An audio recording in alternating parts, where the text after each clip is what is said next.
Ever since you were born, without your knowledge, others put you into the monetary system. Birth certificate, name, then ID, and so on. All are written papers, mostly on a computer and printed through a device. What is seen on those papers is called language, which we will discuss later. You need to be aware that those are just papers with some marks on them. No such paper, document, receipt, voucher, etc. have any actual value. All value lies in imagination. If you accept an ID to be your identity, it will be. Speaking of names, your name is chosen by others and is another line of marks in the form of language. You are also limited with your choice of a name because you can only use a certain number of letters or groups. These letters will be converted into sounds, and you will recognize yourself through them. The same goes for others.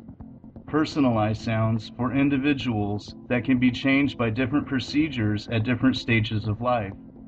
Many people have the same name, so they aren't actually personal. So we know the reality about names. They represent a group of letters, marks, through which you identify yourself, and the documents have no value if you do not assign it.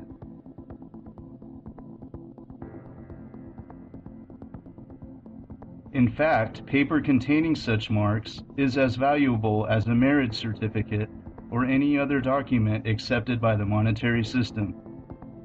The scary part is that the system is based on these papers, and they can be falsified easily. Because of this, you can suffer severely. This is an ordinary suburban house, and this is the owner of the property, Mrs. E. Hornstein, about to let herself in after a day at work. She doesn't realise she's about to become a victim of crime. The hustlers are about to steal something very valuable from her. No, it's not her car or her cash. They're going to steal her identity. This is the ID theft hustle. ID theft is one of the fastest growing crimes in this country and globally. In general, what happens is the hustlers get hold of basic bits of information about you. They might get part of your credit card, they might get your national insurance number, anything they can find. Then they use that information to obtain credit, i.e. get loans, credit cards, all in your name. Now, when I say credit, you've got to think about debt, because basically they're mounting debt that you will be responsible for. The hustlers have collected application forms for loans, credit cards and refinance companies. They are furiously applying for credit in Mrs. Hornstein's name. But how did they get her details to fill in the forms? 2 nights previously, our hustler Paul had the unenviable task of bin rummaging.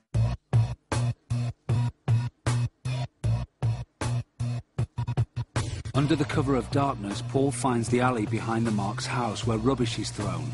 Having retrieved the bin bags, he starts to perform his dirty deed. He looks for any discarded documents he could use for ID theft. And bingo, it looks like he's hit pay dirt. 2 of Mrs. Hornstein's utility bills have been discarded amongst the rubbish, which, as experts will tell you, is a common way to lose out to ID fraud. One of the ruses that the criminals use to get hold of this information is to go through your bins. It's not at epidemic levels. I don't want you to think that every day somebody is going through your bins, but it could happen. If you put any bills, any personal details in your dustbin, there are people going around late at night taking your rubbish away. After sending the forms off and waiting 2 weeks, our hustlers have now received 3 credit cards with a total credit limit of £10,000 in the Mark's name, Mrs. E. Hornstein.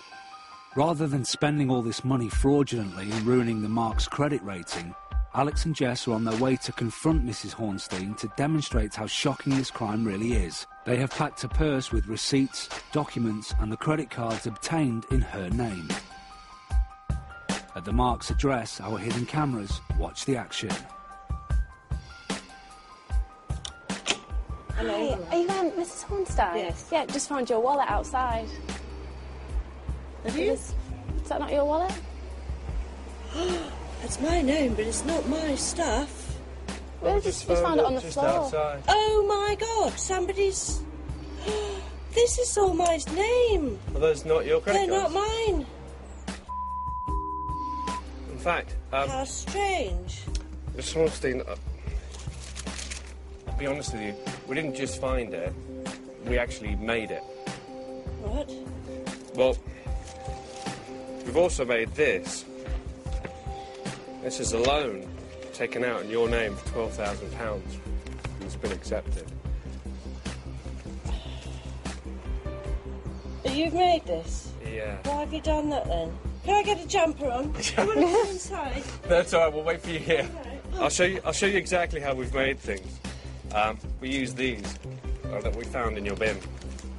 That's got your name, your address. This is another credit card bill. That's my sloppy husband doing that. And that's, I don't throw anything away. Bank statement as well. Why is he throwing this stuff away? So from that, we were able to get credit. 3 credit cards and a loan for £12,000. Frightening, isn't it? It's terrifying. At least Mrs. Hornstein didn't actually lose her money to our hustlers, which is more than can be said for many victims of this worrying crime. Yeah, because I was refused credit, so I wrote to CNN to find out why. And they sent me a long list, and against variations of my name at my old place where I lived before, previously, there was about £5,000 or £6,000 worth of debt, because these people that had moved into my flat had actually used my name to open up different accounts. They opened up Harrods account, an Avon account, Grattan's, Freeman's, all the electrical places, and they actually got about £5,000 or £6,000 worth of goods under my name. That I felt like a criminal. When this guy came out and said, you know, you've been refused credit, sort of thing, I sort of said, well, why? Because I knew I wasn't in debt. In the past, you may have noticed that we've been quite eager to accept cheques from people that we've hustled. And there is a reason for that. A cheque, once written, is as good as cash. But to a bunch of hustlers, it can be a lot more than that. I don't write checks, because every time you write a check, you leave an audit trail. On the check is your name and address, your phone number, your bank's name and address, your signature, your account number, your routing number. That alone is enough for me to draft on your bank account. There are many ways a hustler can misuse a cheque, and throughout the past year, ours were happy to help by handing over a pen. These ladies gave Alex a cheque for the deposit on a flat that was never up for lease. This man paid for some old bric-a-brac that he thought was genuine game show memorabilia. And, of course, at the start of the show, these customers came to Alex's fake till innocently wanting to pay for their Christmas shopping. All these people thought they were safe paying by cheque, and usually they would be, except they made the mistake of signing with the hustler's pen. Now, what I have here is one of the cheques that we got. It's for £50, made payable to Mr. Ian Steele. OK, so this has been written with our pen. So if I take our pen, which has got an eraser on the top of it, which we took out when we did the scan, if I use that eraser, I can basically get all the information out. And the only thing, of course, I'm going to leave there is the signature. So now I can use a real pen. Pay Alexis Conran. Me, £500, and now I have this.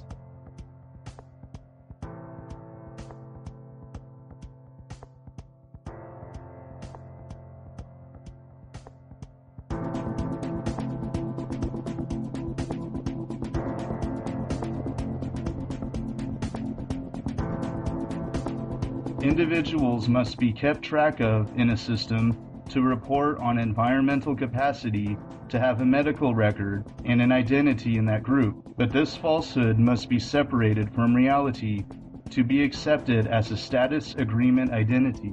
Your identity will not be present in front of others, only software, which will keep track of everything for your benefit. This identity will not be mistaken for you, just an identity inside software, for your health, and a record of individuals in the system. This will work towards Earth's carrying capacity to support X number of individuals. Or,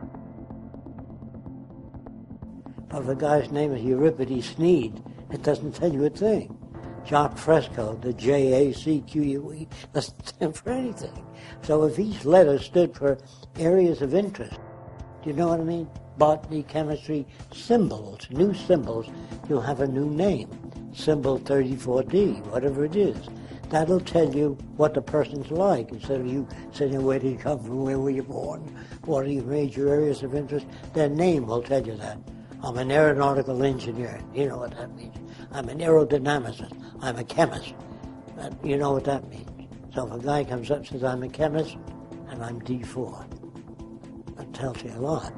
If a guy says, well, I'm just a painter, and I paint whatever I feel like painting, well, that doesn't tell you very much about the person. So I would say the names of people will tell you all about them in the future. Otherwise, it becomes cumbersome. If you want to manage the earth intelligently, you can't go on inventing Latin names for a flower that's 3 feet long. No, God feels good because he composes it of Latin symbol. In medicine, they have that too.